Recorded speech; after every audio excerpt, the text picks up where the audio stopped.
this is being filmed today on Sunday evening, January 4th. And during some of the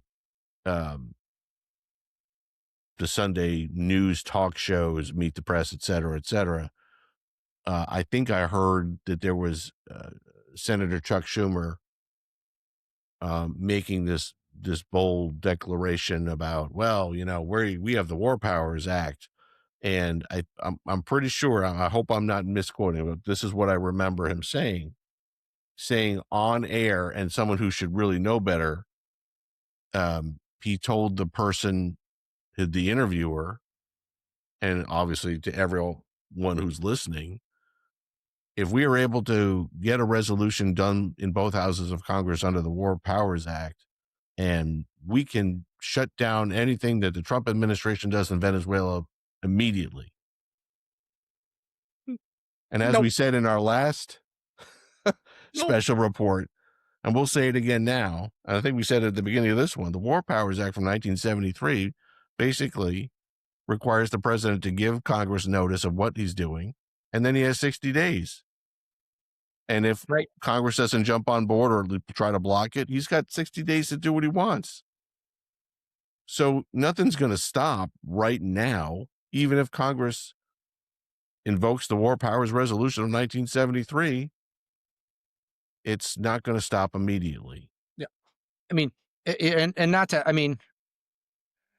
talk about it being sort of ironic or hypocritical, I'm never going to say anything about that, Politics being, people in politics being hypocrites. Yeah. It's sort of funny. It's sort of funny. We're back in 2020 that Chuck Schumer actually was taunting President Trump at the time, saying, you said you were going to stop Maduro. You said that you were going to do this. You said that you were going to finally do everything that the Obama administration failed to do, and you didn't do anything.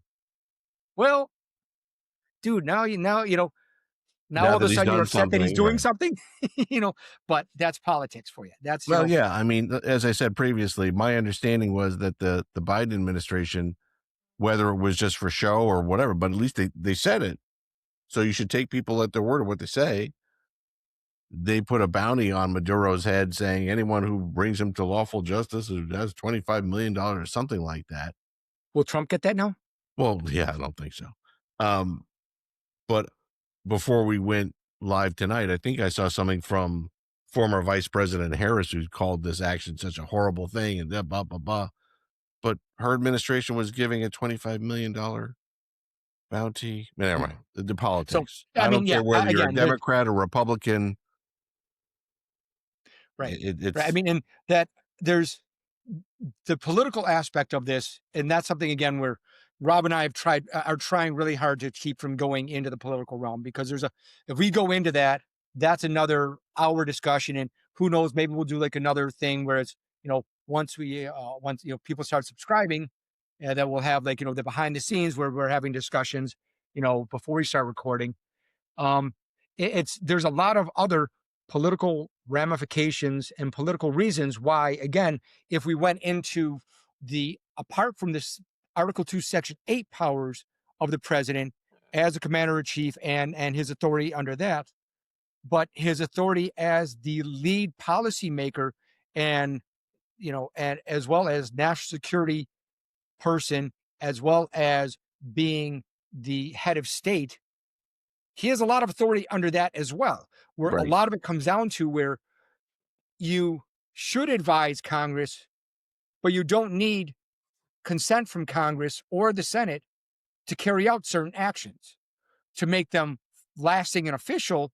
Yes, that's down the road, but the president has his authority, inherent authority under Article 2 as the head of state to carry out certain actions, and it's only afterwards that it's with the advice and consent. Just like we talked about going into with Lincoln during the Civil War, and that's the last time when you saw a lot of these issues come up, is where he just did it.